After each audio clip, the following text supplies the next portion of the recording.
My sister stood in my kitchen and told me, with complete seriousness, that my cat was a bad omen. Not metaphorically, not as a joke that landed wrong.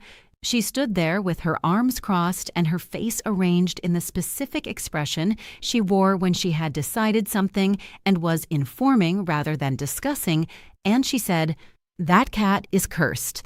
Every bad thing that has happened since you got her is because of her. You need to get rid of her."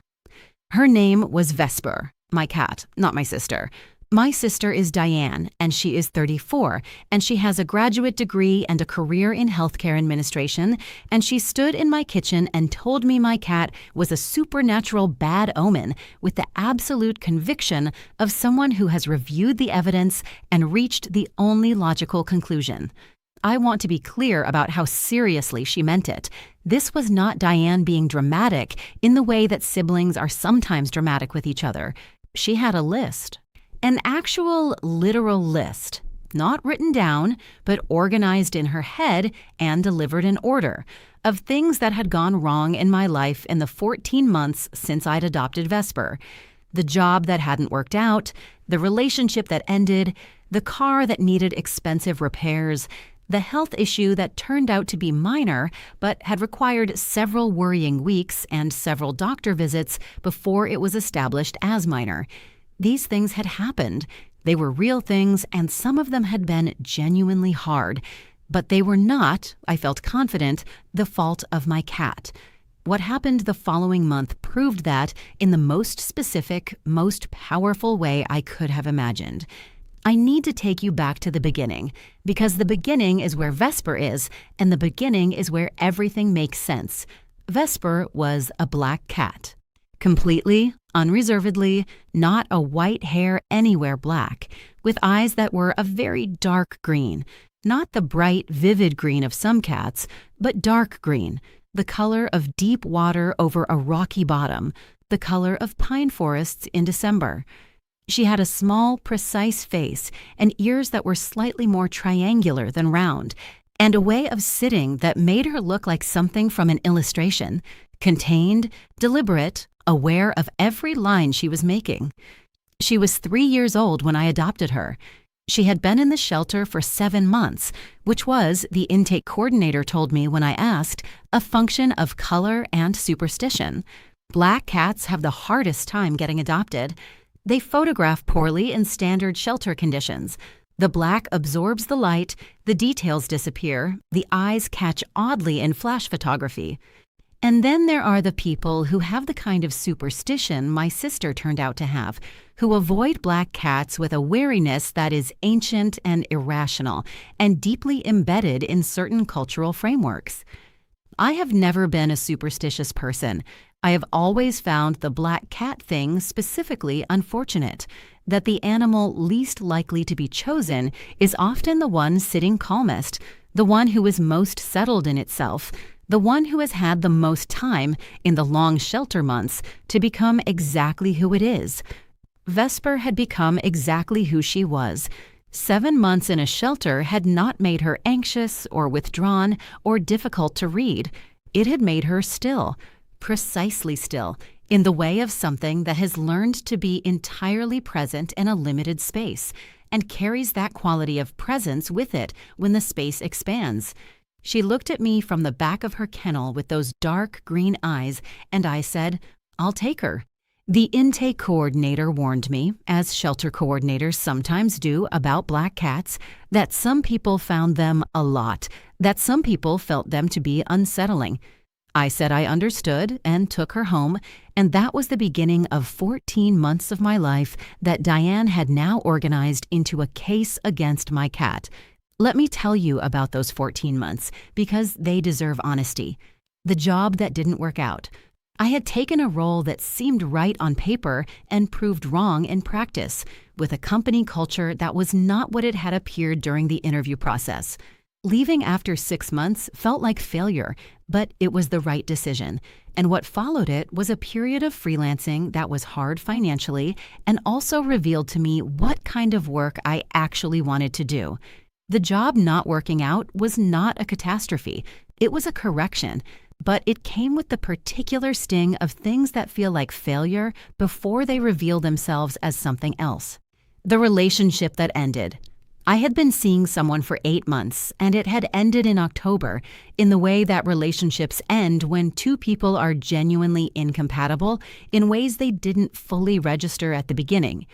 It was sad in the specific way that endings are sad, when no one did anything wrong. It was also, in retrospect, correct. The car, an expensive repair that I could have done without, financially, at the time it happened. Real, annoying, not cursed. The health issue, a few weeks of worry that resolved into nothing serious. Still, the few weeks were real, and I had been frightened.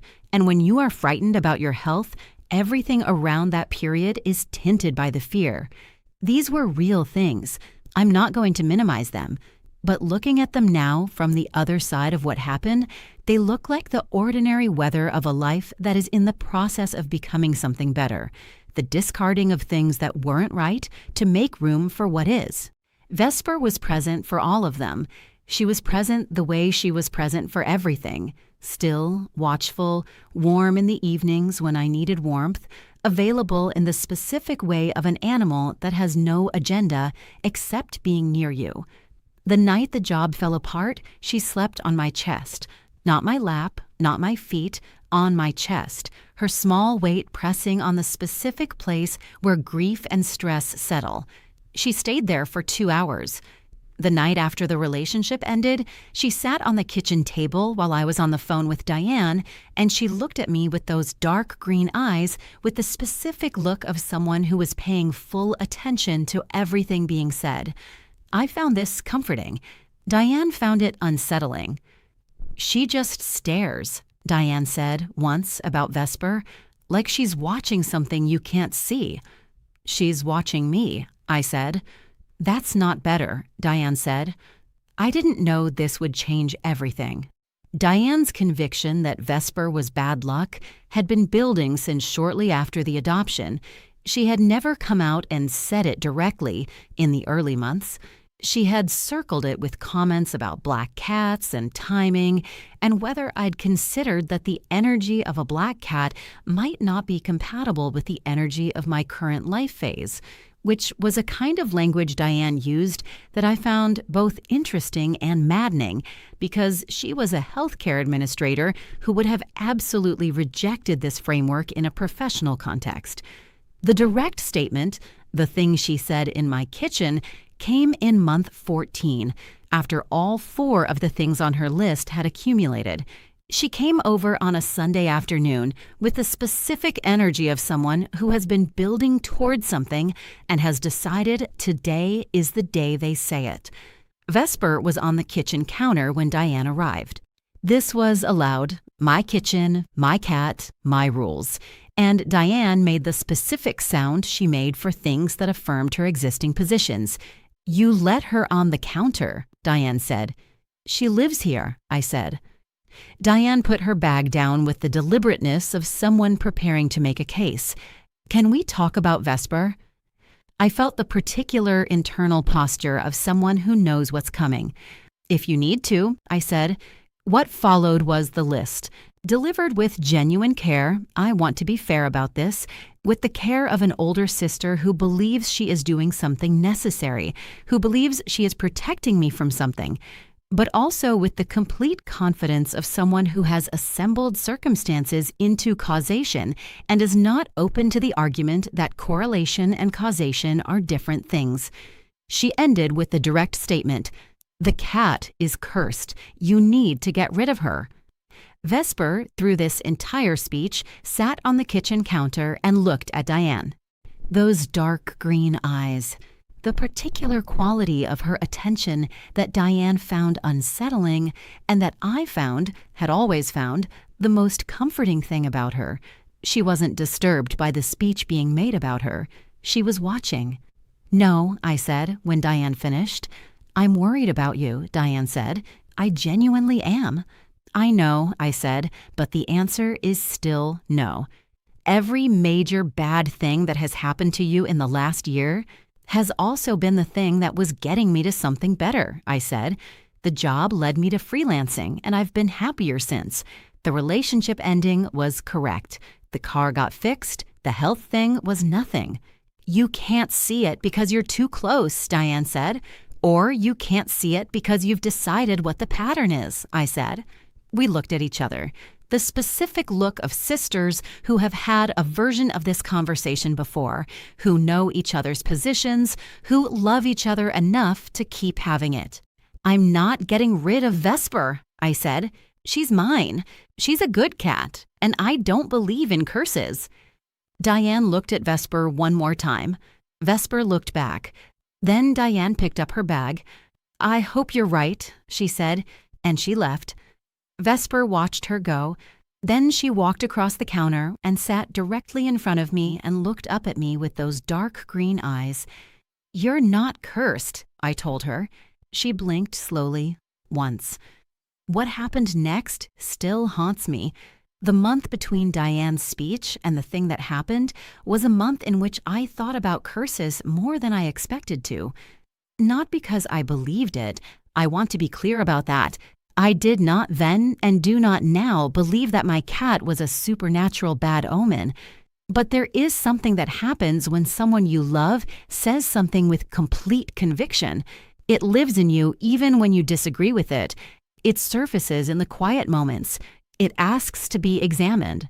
I examined it in the evenings, with Vesper on my lap and her dark green eyes looking at whatever she looked at, and me looking at the past 14 months from the angle Diane had presented, and then from other angles. I kept coming back to the same place. The things that had happened were hard things, and they were also things that had, in retrospect, led somewhere better. The job had led somewhere better. The relationship had cleared space for something better. The car was a car. The health thing was nothing. I also thought about what Diane was doing when she built the list.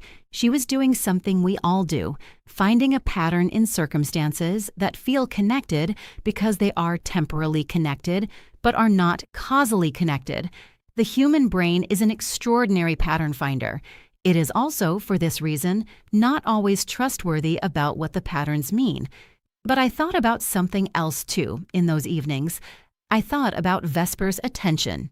The specific quality of it, the dark green eyes that tracked everything, that were always on me when I was in the room, that had a quality I had struggled to name for 14 months.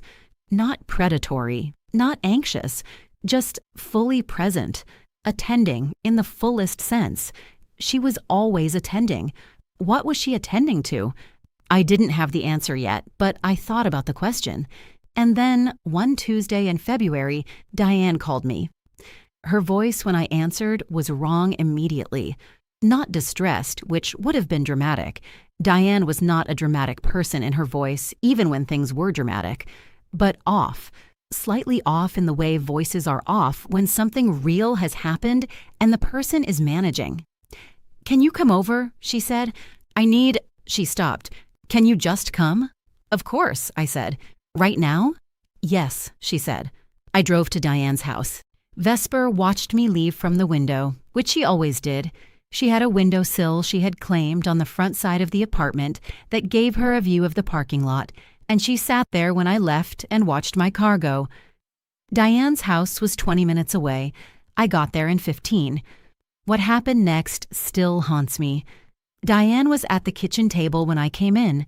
She let me in with the body language of someone who has been sitting for a while and has not been doing anything productive. The house was quiet. Her husband Marcus was at work. Her daughter Sophie was at school. Just Diane at the kitchen table with the specific stillness of someone who has received news. What happened? I said. She told me. Diane had found a lump. She had found it herself 3 weeks ago and had spent 3 weeks in the process that everyone who finds something like that goes through. The initial appointment, the mammogram, the ultrasound, the biopsy, the waiting. She had not told me or anyone else in the family because she did not want to worry people until she knew what she was dealing with. She knew now. The call had come that morning. It was caught early. This is the most important part of everything I'm about to tell you, and I am going to say it again. It was caught early. Stage 1. Small. The kind of early that has very good outcomes when it's treated correctly. The kind of early that the oncologist had described, she told me, with real optimism. Not the managed optimism of a professional trying to comfort someone, but the genuine optimism of someone who has seen the numbers and knows what they mean. She was going to be okay. The road to okay involved surgery and treatment and time, but the okay at the end of it was the kind of okay that was very likely and not just possible. I sat at her kitchen table and I took her hands and I held them. "You're going to be okay," I said. "The doctor thinks so," she said. "The doctor is right," I said. We sat for a while, and then Diane said something I wasn't expecting. "I've been thinking about something," she said, "for the past 3 weeks while I was waiting." "What?" I said. "Vesper," she said. "I need to take you back 3 weeks, to the specific night that Diane was now telling me about, the night she had found the lump, which was the night that everything started for her. I had been at Diane's house that evening. This was not unusual. I came to Diane's for dinner every few weeks, had done so for years. It was the kind of routine that exists between sisters who live in the same city and love each other and make the effort. I had brought Vesper. This was slightly unusual.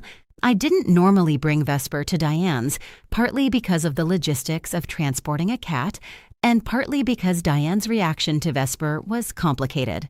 But on this particular evening, I can't fully explain it, even now, I had felt a specific reluctance to leave her at home.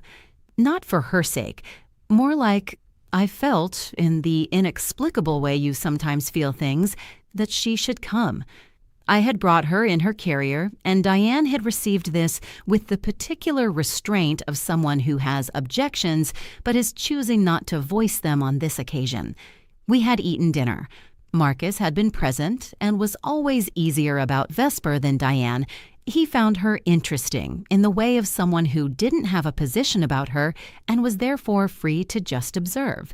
Sophie, who was 7, had been absolutely delighted by the presence of a cat and had spent 20 minutes trying to get Vesper to come to her, which Vesper had eventually allowed. And then, in the evening after dinner, while we were in the living room, Vesper had done something. She had been on the arm of the couch near me, and then she had gotten down. And she had walked across the room, which she was less willing to do in unfamiliar spaces than she was at home, and she had gone to Diane. She had sat in front of Diane and looked up at her. And then she had done something she had never, in 14 months, done to Diane specifically. She had put her paw on Diane's knee, just placed it there, lightly, deliberately, and looked up at her. Diane had stiffened. I had watched this from across the room. "She's just exploring," I had said. But Vesper hadn't moved. She kept her paw on Diane's knee, and she looked up at her with those dark green eyes, and she stayed like that for a long moment, long enough to be unmistakable as something other than passing contact. Then she had gone back to the arm of the couch and settled. Diane had said nothing about it that evening. The conversation had continued. I had gone home with Vesper and thought nothing more about it. That night, after I left, after Marcus and Sophie were asleep, Diane had been getting ready for bed, and she had found the lump. She had been thinking about Vesper's paw on her knee when she found it. "I know how this sounds," Diane said at her kitchen table 3 weeks later, telling me this. "I know how irrational it is, but she put her paw right—" She stopped. "Right where it was. Not exactly, but close. She put her paw on that side, and I keep thinking—" I was very still. "I keep thinking," Diane said, "that if she hadn't done that, if I hadn't been thinking about her doing that, I might not have done the check. I do the self-check every month. I know I do, but I might have done it differently, less thoroughly, because I was thinking about where she'd touched me." She looked at me. "I know that's—" "Don't," I said. "Don't tell me it's not rational. Tell me what you think." Diane was quiet for a moment. "I think she knew something was there," she said. "I think she felt it, or smelled it, or I don't know, but I think she went to me for a reason, and I think that reason was there." I thought about Vesper's 7 months in a shelter, about the stillness she developed, about the quality of her attention that I'd spent 14 months trying to name, about the dark green eyes that were always tracking, always attending, about the night she'd put her paw on Diane's knee and looked up at her. I thought about Diane's list, the job, the relationship, the car, the health issue, the 14 months of things going wrong. And then I thought about the 3 weeks of Diane waiting to find out if her life was about to change profoundly, and about a black cat sitting in front of her and placing a paw with deliberate care on the side where something small and dangerous was growing that nobody knew about yet, except maybe Vesper, who had put her paw there, and looked up at her with dark green eyes. I don't know what I believe about what Vesper knew. I want to be honest about this because the story deserves honesty more than it deserves a clean explanation. The science exists. I know the science. Dogs and cats can detect certain cancers through smell. The olfactory capacity of cats is extraordinary and specifically sensitive to biological changes that humans cannot perceive. There are documented cases. There is research. There is a plausible, real mechanism by which an animal could detect something that a human couldn't feel yet. Whether that is what happened, whether Vesper smelled something, perceived something, communicated something, I cannot say with certainty. I was across the room. I saw a cat put her paw on my sister's knee and look at her. I saw my sister find something 3 weeks later and begin the process that eventually led to caught early and very likely okay. What I believe, what I cannot disbelieve, having been in that living room and at that kitchen table, is that these two things are connected in a way that is real, even if it is not fully explainable. That Vesper's attention is not empty, that the dark green eyes that Diane found unsettling, that I found comforting, that I spent 14 months trying to name, they are seeing something, tracking something, attending to something. That night in Diane's living room, they attended to something in Diane that Diane herself did not know to look for, and she looked, and she found it early, and she is going to be okay. Diane's treatment took 8 months. Surgery first, then the subsequent treatment, then the long process of monitoring and recovery that continues in the form of regular checkups and the specific vigilance that comes from having found something and addressed it and needing to be sure it stays addressed. She was, throughout all of it, the most organized patient I have ever been adjacent to. She researched her doctors and her treatment options with the thoroughness of someone in healthcare administration who knows what to ask and how to ask it. She made spreadsheets, she kept records, she asked questions that her oncologist told her, on more than one occasion, were excellent questions. She was also, throughout all of it, changed in the way that people are changed by the experience of finding something early that could have been found late. More present, she told me once. Less interested in some of the things she'd been interested in before and more interested in others. Lighter in some ways, though heavier in the knowledge that she carries now, which is the knowledge of her own body's capacity to produce something that requires vigilance. She asked about Vesper consistently through the treatment. Every time I came to sit with her during an appointment or a recovery day or just a Tuesday afternoon, she asked about Vesper, not with the old wariness, without it entirely, with something different, with the specific attention that people give to things that have genuinely changed how they see the world. "How is she?" she'd ask. "She's Vesper," I'd say. "Watching everything?" "Always." Diane would nod. "Good," she'd say. Like it was the right answer, like it was the answer she needed.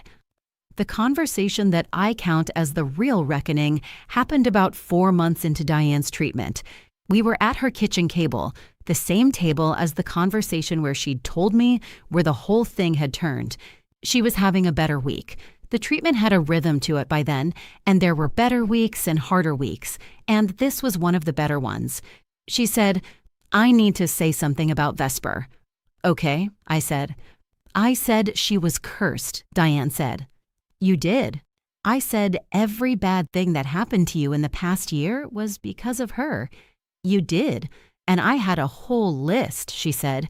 "I was so sure." "You were very sure," I agreed. "The list," Diane said. "The job, the relationship, the car, the health thing." She paused. "What if none of those were curse? What if all of those were clearing, like you said? What if they were all making room for something?" "That's what I thought," I said. "I know," Diane said. I wasn't willing to hear it. She looked at the table, and then she stopped. She went to me, in my living room, and she put her paw there, and 3 weeks later I found it. "Yes," I said. "She wasn't a bad omen," Diane said. She stopped again, looking for the word. "She was paying attention," I said. "She was paying attention," Diane agreed, "to something none of us were paying attention to." She looked at me. "I called her cursed, and she was the one watching out for me." "She watches out for everyone she's around," I said. "That's who she is. That's what she does." "I know that now," Diane said. "I know it in a way I didn't know it before." She paused. "I owe her something. I know that sounds—" "It doesn't sound anything," I said. "It sounds true." Diane nodded slowly. "Can I meet her properly? Like, can she come here and I'd like to just sit with her?" "Of course," I said. I brought Vesper to Diane's house on a Saturday afternoon in the 5th month of treatment. It was spring by then, the specific quality of late spring light that makes everything look slightly more generous than it did in winter. Diane's garden was beginning, the flower beds she kept with the same organized attention she gave everything, doing their spring business. Vesper came out of her carrier with the deliberate unhurriedness of a cat who chooses her moment. She looked around Diane's living room, taking it in, the assessment she did in unfamiliar spaces. She sniffed the carpet. She examined the couch. She noted Sophie's toys in the corner and found them uninteresting. And then she went to Diane, who was sitting on the couch, waiting, with a specific quality of openness that she hadn't had the last time Vesper was here. Not nervous, ready. Vesper put her front paws on the couch cushion beside Diane. She looked at her with those dark green eyes. Diane reached out her hand, slowly, flat, the way you offer your hand to a cat who doesn't know you, low, unthreatening, letting the animal decide. Vesper sniffed her hand. Then she stepped up onto the couch and walked once around before settling beside Diane, pressed against her side, her eyes forward. Diane sat very still. She looked straight ahead for a moment. Then she put her hand on Vesper's back, carefully, like something she was doing carefully. "Hi," she said to Vesper, quietly. Vesper began to purr. I have heard Vesper purr thousands of times. The particular low, continuous sound of her, which is not loud, she is not a loud purr, but which is specific and warm and completely unmistakable. I have heard it on my chest on difficult nights and on my lap in the evenings and against my face in the mornings. I had never heard it directed at Diane before. Diane made a small sound, not words, something smaller and more real than words. Sophie came in from the garden and saw Vesper on the couch with her mother and said with the complete directness of a 7-year-old, "Vesper likes you now." "She does," Diane said. Her voice was not entirely steady. "She didn't before," Sophie said. "No," Diane said. "She was waiting until I was ready." Sophie accepted this with the equanimity of 7-year-olds who find adult explanations of animal behavior generally reasonable. She went back to the garden. Vesper stayed on the couch. Diane kept her hand on Vesper's back and looked out the window at the spring afternoon, and I sat in the chair across from them, and I let the moment be what it was. Diane finished treatment. She came through it with the organized efficiency she brings to everything, and with a specific courage that was new and visible, and that I have thought about many times since. The courage of a person who has found something frightening early, has faced it fully, and has come out the other side changed in the ways that surviving hard things changes people. She is well. She is more herself than she was before, in the way that people sometimes become more themselves after being frightened enough. She is less interested in the things that were never really her and more interested in the things that are. She calls me more. She is present at family dinners in a filler way. She laughs differently, more fully, less managed. And she asks about Vesper, every time, first thing. Vesper is 5 now. She is exactly herself in the way she has always been exactly herself. Still, watchful, those dark green eyes attending to everything in every room. She has not lost the stillness that 7 months in a shelter gave her. She has not become more performatively affectionate in the way that some cats become with age. She is simply and completely what she is, which is a black cat with dark green eyes who watches everything and says nothing and puts her paw on your knee when she has something to tell you. She and Diane have a relationship now, a real one.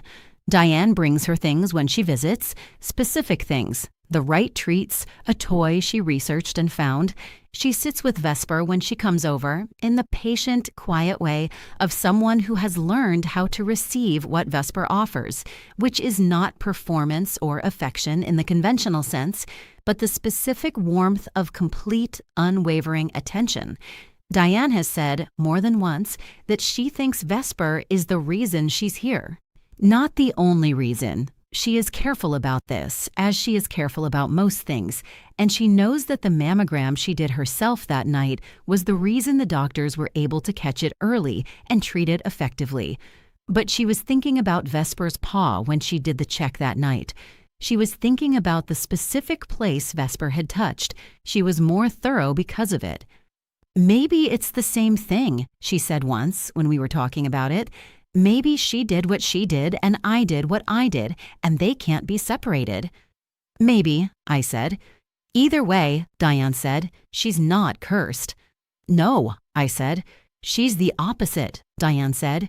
She said it with the simplicity of someone who has arrived at a truth and finds it sufficient.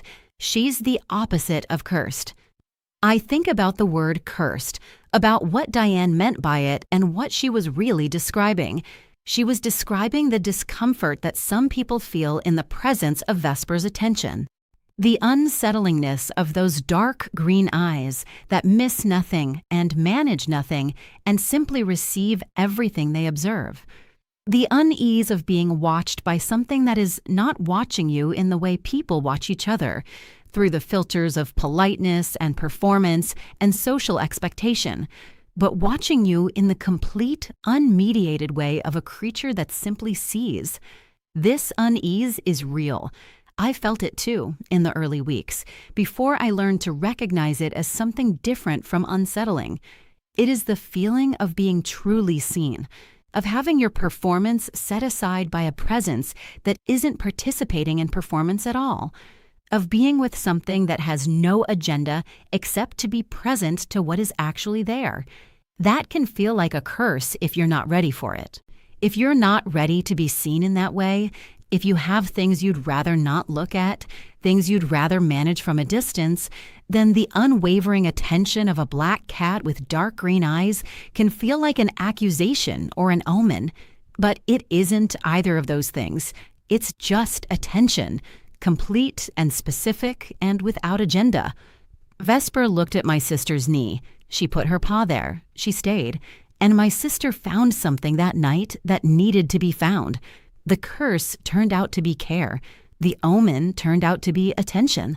The bad luck turned out to be the thing standing in the middle of all the clearing, watching everything, knowing things that none of the rest of us knew to look for.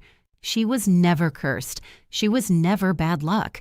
She was, from the first dark green-eyed look in that shelter kennel, exactly what she was, fully present, fully attending, exactly herself. We just needed to learn what that meant. Comment below and tell me where you're watching from tonight. And tell me, has a cat or dog ever done something that changed how someone important to you saw the world? Has an animal ever proven something that words couldn't? Those stories matter deeply to me. Share them. And if you believe that the animals in our lives deserve to be seen for what they actually are, not feared, not dismissed, not organized into other people's explanations, subscribe to this channel and turn on the notification bell. We tell these stories every single week, the ones about the animals who watch and know and wait for us to be ready to receive what they're offering. Go home tonight and sit with your cat or your dog. Let them look at you. Really let them. What they see is something worth seeing, and what they know might be exactly what you need. This story was inspired by and adapted from real-life experiences. Some names, details, and specific circumstances have been changed to protect the privacy of those involved. The dark green eyes, the 7 months in the shelter, the paw placed carefully on a knee on an ordinary evening, those belong to a true thing, and the truest part is what the cat knew that the rest of us didn't.